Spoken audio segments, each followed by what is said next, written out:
পেয়েছি এবং আরও যেটা নজর রাখার মতো সিনেমাতে ডেবিউ হচ্ছে তোমার সিনেমার হাত ধরে, কেন তাকে ভাবা এবং কীভাবে? প্রথম কথা হচ্ছে যে প্রথমেই বলবো যে হ্যাপি নিউ ইয়ার সবাইকে। 2026 আমাদের সবার রকিং যাক।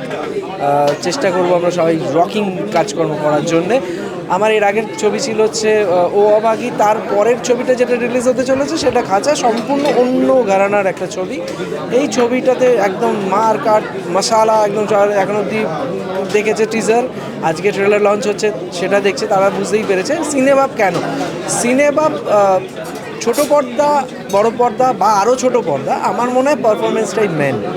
পারফর্মার যারা সামনে থাকে তাদের পারফরমেন্সে মানুষ দেখে, তারা যদি আনন্দ দিতে পারে সেটা বিরাট বড় ব্যাপার।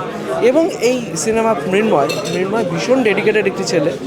ওর পোস্টার এবং টিজারে ট্রেলারে যাকে দেখা যাচ্ছে তা সে যেরকম ফিজিক বানিয়েছে, নট অনলি ফিজিক, যা অ্যাক্টিং ওয়ার্কশপস করেছে as per acting is concern, তার জন্যে এরকম ডেডিকেটেড স্টার্স বা ছেলে বা অভিনেতা বা পারফর্মার খুব কম আছে, সেই জন্য ওকে নেওয়া।